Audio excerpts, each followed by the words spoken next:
What's going on, everybody? Welcome to the halftime show here from Ocean Casino. My name is Marc Farzetta, along with Bill Colarulo. We'll be going to Lincoln Financial Field to check in with our friend John McMullen from the Link. But just watching the reaction here, the place exploded when Jake Elliott nailed that 61-yard field goal just before the half as time was expiring to give the Eagles a 13-7 lead over this Minnesota Vikings team. Pretty incredible to see that go through, Bill.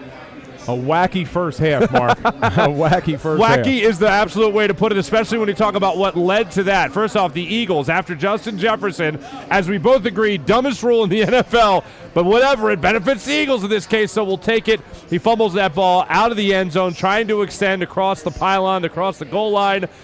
Was unable to do it. The Eagles get the ball. It's a touchback, and then they are able to march down the field thanks to a pretty potent run game.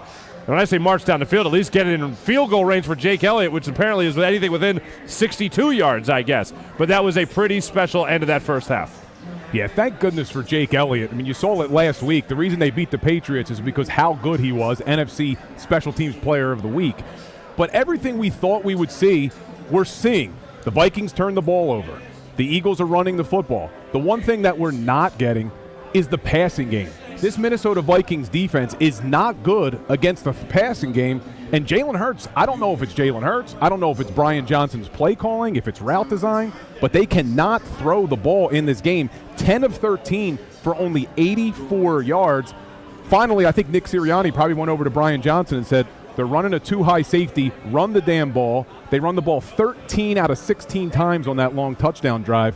But I don't know what's going on with Jalen Hurts. He doesn't look good. Well, the biggest concern for me is Jalen Hurts right now. It'd be above anything else. I mean, the interception that he did have in that first half was very troublesome, considering he threw into double coverage, considering he was staring down his receiver, and considering it was just a horrible decision by Jalen Hurts. And yes, I think you're right. After that, they decided to I don't even want to call it downshifting, but they said let's go to the bread and butter. Let's go to our stacked offensive line, and let's go to our run game right now when it comes to DeAndre Swift, who did a great job in that drive. Also Boston Scott, and then it was finished off by the tush push. I like Jalen Hurts giving the instructions to DeAndre Swift.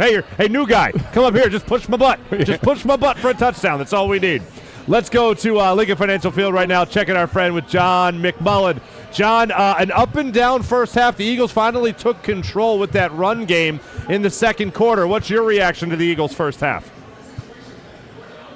Yeah, great drive, as you guys mentioned there, with 13 of the 16 plays running the football.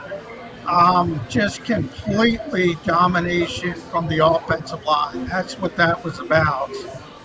And they pushed the Vikings off the football pretty consistently, whether it was DeAndre Swift, Boston Scott, even Jalen Hurts. So they kind of took control. Now, Minnesota came down and was on the verge of scoring. Justin Jefferson, that big mistake, turning a potential touchdown into a touchback, and that completely changed the game here. And Brian Flores, for whatever reason, just was playing really a two-man front there and let the Eagles run the football to get to Jake Elliott at 61 yards. Understand, guys, that was the closed end of the stadium. The wind was with them. So that was a real bad mistake, I think, by people have listened to me all week, a really good defensive coordinator, but he did not handle that end of the half situation well. The Eagles seem to be, they're dominating the football game, but it's only 13-7. You get the feeling Minnesota makes so many mistakes, the Eagles are going to win this football game. But for the second week in a row, not a lot of style points, got to be honest, with the exception of the offensive line, because those guys were starting to look like themselves, and they were pushing the Vikings off the ball. Yeah, John, the offensive line is dominating, and the running game looks like they can establish it the whole second half most likely. But we all want to see Jalen Hurts play better. Do you think it's Jalen Hurts not seeing guys, or is the play calling just not that strong? He looks really rusty out there. What are you seeing, John? Well, very early, the Vikings were blitzing a ton, and, they were making things uncomfortable for Jalen. The ball had to come out early. Then you sort of got to the long drive, and they didn't need to throw the ball, really. So I'm not too concerned. I will say Jalen doesn't look as explosive running the football to me. That's a little bit of a concern. He had the one 8-yard run, but he doesn't look as explosive as he typically does running the football. I think the passing game will come. Maybe not tonight, because I think after they figured out they could just push Minnesota off the ball, they're probably just going to run the football to get out of here with a victory. Now, there'll be throws, but I'm not terribly concerned. I realize people want numbers and yardage and touchdowns and fantasy football numbers, but that's the way the Vikings are playing, and they're taking advantage of it. And that's what you should do. They're not stopping the run, and you took the run and you went right down the field. Doesn't matter how you score, if you score. Yeah, John, and I know a lot of people do want those fantasy football numbers, of course, but when it comes to everything else with this Philadelphia Eagles team, one of the things we are looking at is whether or not they're going to be able to get on the same page as their receivers. Is this Brian Flores outmatching Brian Johnson, or is this just something the Eagles are mostly doing to themselves? Well, I think early in the game, Brian Flores did a really good job. But later in the second half, as I mentioned, with the Elliott kick, he did a really bad job. So it was sort of some good and some bad from Minnesota's perspective. But yeah, early when it came to the passing game, I mean, they were bringing the heat, and they were making sure that Jalen had to get rid of the football. The one throw in the double coverage that resulted in an interception, you can't throw that. That was very difficult. Well, you look early, 84 passing yards and 54 of it on one play to Devontae Smith. The Eagles might want to go that route when it comes to handling the blitz, because, those Viking cornerbacks are on an island on the outside, and the Eagles are throwing these bubble screens, and yeah, I'm not a big fan of that. So if you want to criticize Brian Johnson for that, I'm all for it, but they did it last year too with Shane Steichen. So it's nothing new. That's kind of how the Eagles deal with pressure. Yeah, John, obviously the interior of our defensive line is playing really strong, the young guys. What do you think about the guys on the back end there, the safeties that are stepping in for the injured Reed Blankenship? Yeah, it's difficult for them because the Vikings, as I said, they have good receivers. And you saw Jefferson get loose there before the fumble. T.J. Hawkinson. Those two guys got 9 targets, 9 receptions. So they're typically open if Kirk Cousins has time to throw the football.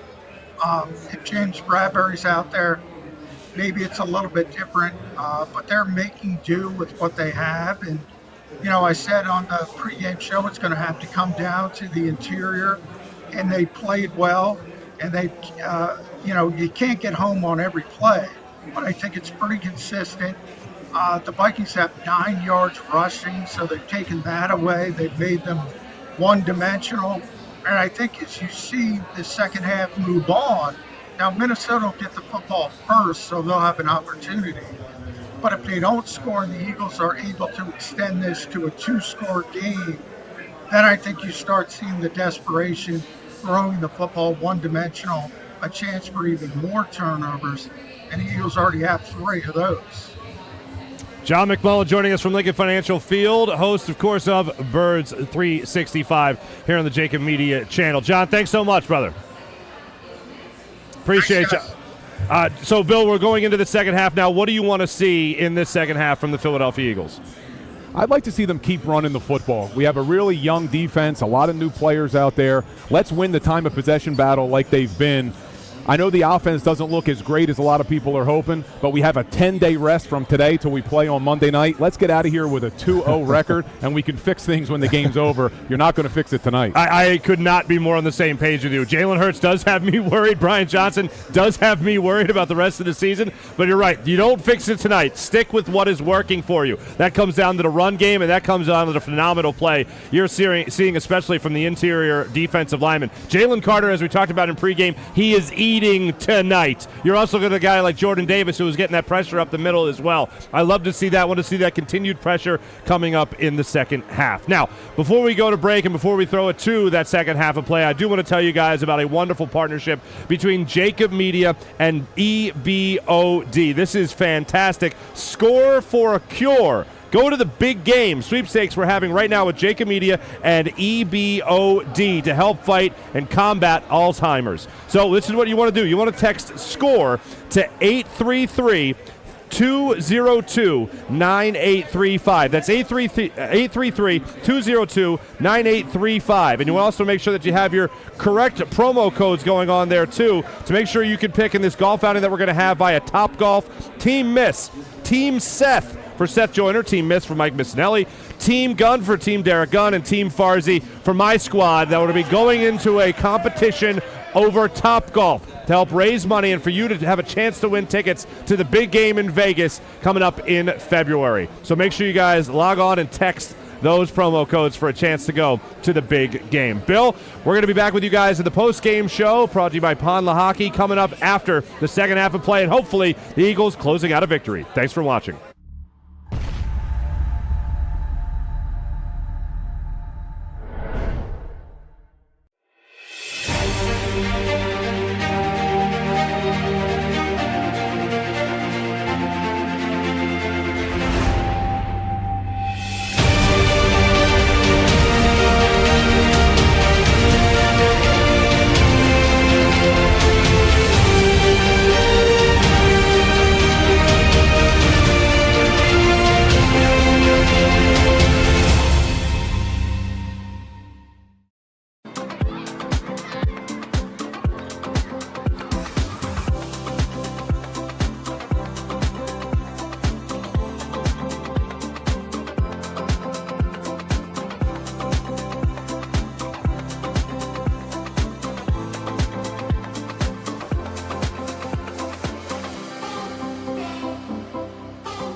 Staffing is not easy, but that's what we do every day, all day. The key to our success is storytelling, asking the right questions to find the right people. Hi, I'm Gary Kane, president of Kane Partners. We want to be your staffing partner.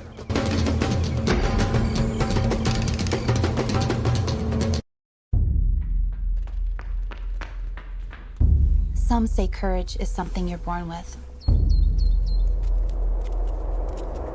Others say courage is something you find.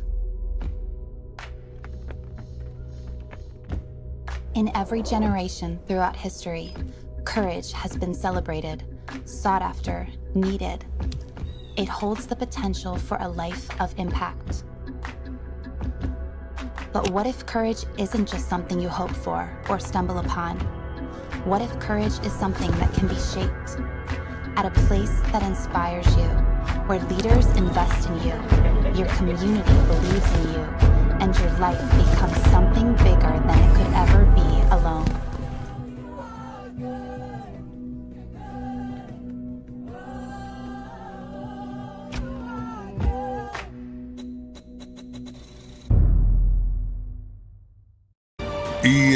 EAGLES, Eagles.